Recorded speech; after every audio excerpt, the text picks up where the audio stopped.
Hello everyone, I'm Sachi. At the back of the beautiful tea plantation, there is a trail leading to a mountain surrounding it. Here is a mountain called Jodai-san.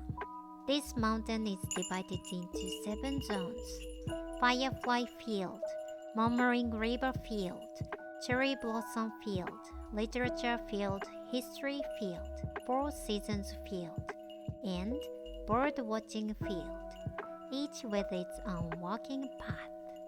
From the other side of the mountain, there are steps leading up to the observatory, so both adults and children can easily reach it in about 15 minutes.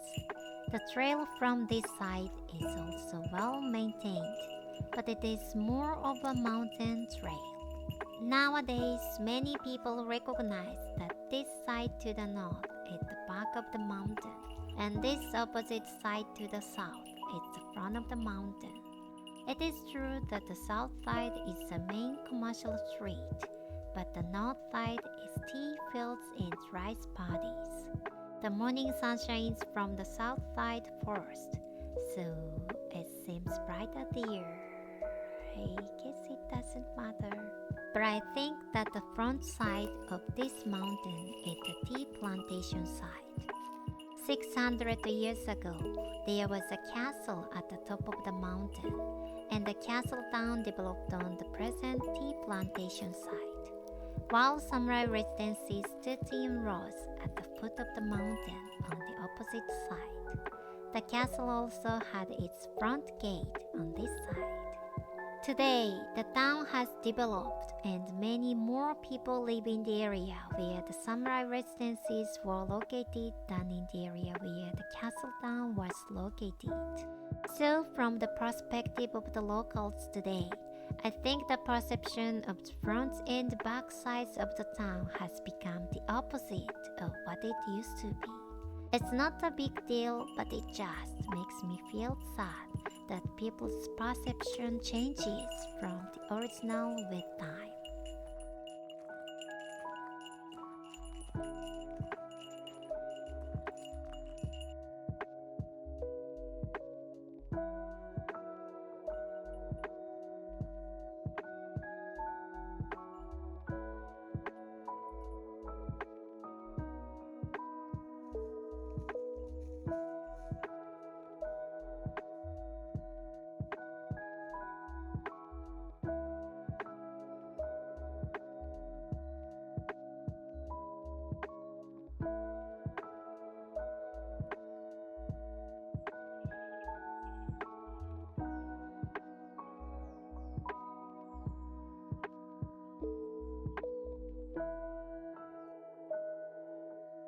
This time we toured a bit of literature field and history field. In the literature field, 22 literary monuments are placed toward the top where the remains of the castle are located. Written on the stones are waka poems composed by famous people. The handwriting is so skilled that it is almost impossible to read what is written on the stones. Even if you could barely read it, you would not understand the meaning because the language is completely different from today. If I could read the words and understand their meanings, I would be able to enjoy this mountain path more. Unfortunately, I could only look at the monument, but I could feel the atmosphere of the place where it is placed in harmony with the nature. If you try hard to read the words on the stone, you will spend a lot of time stopping there, so it is also good rest for your legs. Literary monuments are placed on the mountain path at just such a good interval. I've always wanted to explore this literature field zone for a long time, but I didn't have the courage to climb the mountain alone. So, I cleverly coaxed my brother to climb the mountain with me. He had lived in the city for more than 20 years. I thought he would never come back, but for some reason, he suddenly came back to our hometown. Since he tends to stay at the home on weekends, I took him out for a change of pace. Well, to be precise, I asked him to go out with me because I felt a little scared to go out alone since bears have been popping up in town a lot lately. I was secretly thinking to my brother that he would go back to the city, but he seems to like this country life quite well. He says that even though he was born and raised here, there are so many interesting things about the place that he didn't know. That's right, Ibi is a big place, so even though we are from here, there are a lot of things we don't know about it. In fact, Ibi has a deep history, and I make new discoveries every day, so the charm of the area never stops. Nature in particular shows us different landscapes every season, but they are not the same every year.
We walked through the mountains, talking about how there was a birdhouse in a tree and how chestnuts were falling down.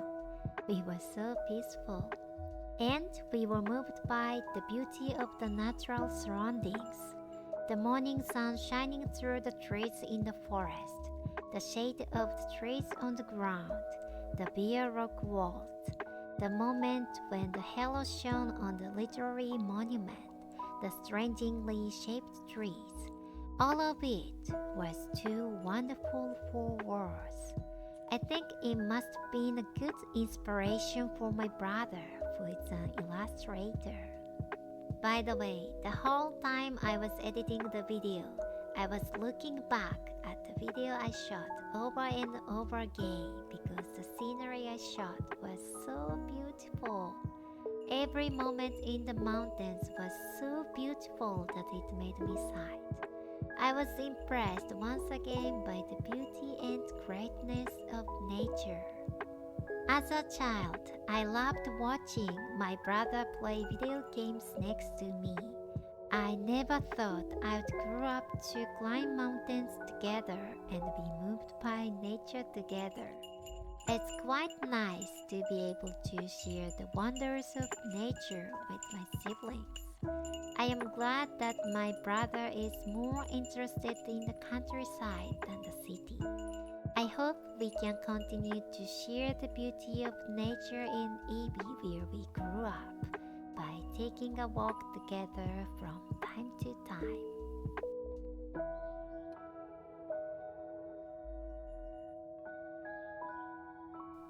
Thank you for watching this video. I will see you next time. I upload videos every Saturday. If you enjoyed this, please consider subscribing. Thank you.